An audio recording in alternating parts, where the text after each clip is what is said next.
Welcome back to Boruto Anime Review, episode 149. This I'm reviewing the 150th episode of the series, The Value of an Ace. This episode is from chapter 13 of the manga, and mostly put, it's presented pretty much the same way. They do make some changes to it, several visual changes to it. They do change some lines of dialogue in this episode. Yeah, a few lines. But mostly puts it presented exactly the same. Now the episode starts off with, they actually show like Tento being kidnapped in the episode. Yeah, because they showed in the preview that he was going to be kidnapped by Yata. And you see him walking around, he's a little more of that. He walk off and he's taken by one of the Meiji gang. They don't say the Meiji gang until a little bit later.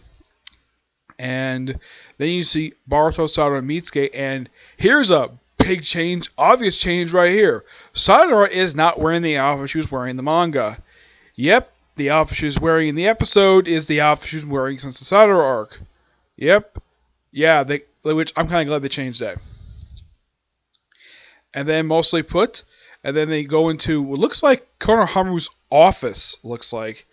And they do add one line of dialogue in here where Boruto says, where he calls him Big Brother, and he says, calls me Sensei. Yeah, those lines are complete in the original. They're not in the actual original manga.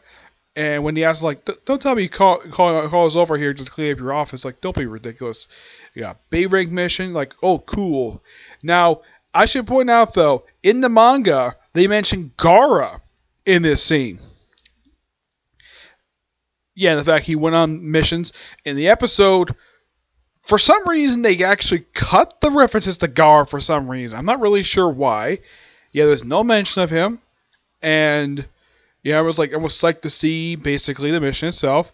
And then we have Boruto. Now, this is another change they made. Yeah, they swapped out a character for this particular next scene. And they swapped out the location. Because Boruto was talking to Mitsuki, walking on this boardwalk, which has been shown frequently the whole series. Now, this is a big change right here. It's mostly the same scene, like presented pretty much the same. Now there are two main changes with this thing. In the manga, it's basically on a street. In the anime, it's on that boardwalk, and in the manga, he's talking to Shigadai about this. In the anime, he's talking to Mitsuki. Okay, then he rushes off to see Tenta because he was given this ultra rare card, and they added some stuff here where when he arrives at the villa, and there's some stuff with the feudal lord they actually added in here because in the manga he's seen for one brief panel, actually about two panels, and that's all you see. Here in the episode, you see him arrive at the hotel, you see all these big boxes, and he wants to basically get rid of them. He's like, nah, I'm gonna talk to Tento about this. That was when we see Tento walking by, and they're part of the hotel. Goes to the hot spring, and he hears that he's gone missing. Now, they do change the dialogue for this next part here. Boruto climbs up the side of the villa, basically this hotel, and mostly put, visually looks pretty much the same, except they actually changed Boruto's dialogue, where he was actually looking for Tento, and he says some stuff basically in the manga that actually did not put in the anime for some reason. And this is another change they made. Yeah, in the manga, they have it where Boruto's on one floor, you have the feudal lord on another floor. The anime, they kind of changed it where the feudal lord and Boruto are on the same floor, and Boruto's on the other side of the wall where the feudal lord is. And apparently the feudal lord does not notice Boruto overhearing the conversation about Tento being kidnapped, the fact that they wanted the prisoners from Haja prison being released, and they want 5 million cash. Okay, that pretty much that part of the scene, that's all complete the same. There's no real change to it.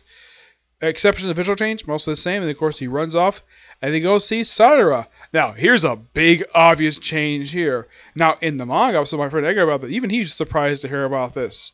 You see, in the manga, when they presented the scene of Sadara basically throwing stuff at a target, they make three major changes here. For one thing, Sadara is still wearing her regular outfit. In the manga, she looks like she was in her underwear.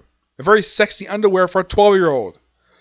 Okay, I'm not really sure why in the world the manga writer did this for, but he did. And they actually changed it to where the weapon she was using is actually changed from it looks like dongo sticks to basically kunai. Yeah, they actually changed it, which that change was very appropriate. I think having her regular outfit was very appropriate too, and her basically being excited is very toned down. Unlike in the manga, like over the top, here is toned down, and then unlike in the manga where she actually is surprised, like shocked, like oh crap, and in the anime it's like I wonder who that is. She does open the window. In that case, you're wondering in the anime, like they see like hit her basically talking to Boruto through the window with the curtain closed. Is it the same as presented in the manga? Yes, with the exception of the clothing be different. Most of the dialogue is mostly the same. Basically, Boruto says they can't go on the mission because something else has come up, and they actually changed the last words he said to her. And in the anime, it's thank you. In the manga, he says he'll owe you one, and then we see Tento. You actually see him because in the manga, basically, you go straight to see him with the butler, Yamata, and like he's basically now. Here's another change they made. Now he's got his head covered, and his head gets removed. His sack gets removed.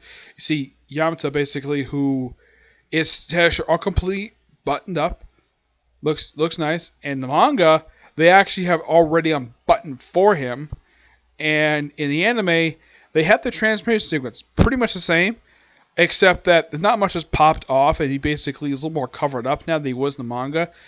And they also cut out something here. Yes, in the manga, when he got transformed back to his normal look, he was smoking a cigar. In the anime, no cigar.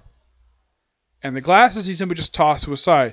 He mentions he killed the real one, and mostly put the scene is pretty much mostly exactly the same. Not much change here, except for the one obvious visual change is that, well, Naruto's picture in the car looks completely different in the anime, which I love. I actually like that version better than what he did in the manga.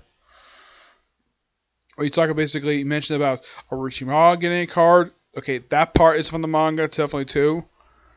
And now they actually add something here, where he says, I'm gonna devour you and pose as you, and I'm gonna kill your father and take over the land of the fire, and make it a safe place for you to live.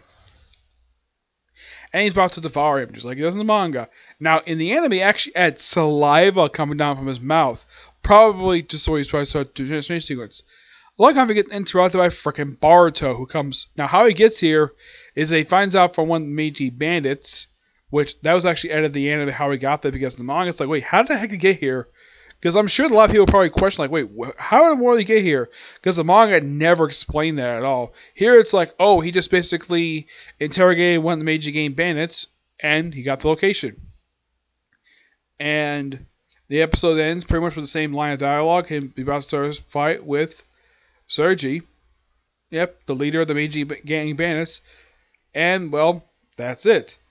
Now, in case you're wondering, is there any pages cut from the manga that they actually did not adapt from the manga for this episode like they did for episode 1? The answer is yes. They actually cut out one page. Don't know why they cut out one page for, but they did. And also, in the manga, Mitsuki only appeared briefly at the beginning, and that was the last to see of him. In the anime, they gave more screen time. Sadara, they gave pretty much the same level of screen time they gave for her. Now, they also added another thing here, I almost forgot to mention. They added a small little moment where, like a small little snippet of Sadara and Mitsuki talking at the outside gate where they were going to start their B-rank mission. And, of course, Bart not making it. That part was actually complete anime original. But I gotta say, for an adaptation, they did a pretty good job. The changes they make pretty much made sense. I had no problem with the changes at all. I thought it was odd they cut out the Gaara stuff. That was the only change I kind of felt as though that I actually kind of disagreed. I'm like, what was wrong with mentioning Gaara? Yes. What was wrong with mentioning the Kazakage? I have no idea. Because he's not been brought up in quite some time in the anime. I think his last physical appearance in the anime was, I think it was the Chunin exam arc. I think it was the last time I physically saw him. Yeah. But all in all, really good episode. Loved it. Definitely looking forward to next week, which it looks like it's going to be the finale next week. Yep. So yeah, that's it for particular review. My next review, when it gets up soon, will be a review of the next 4 episodes for Goblin Slayer. Okay? To this next video. Bye.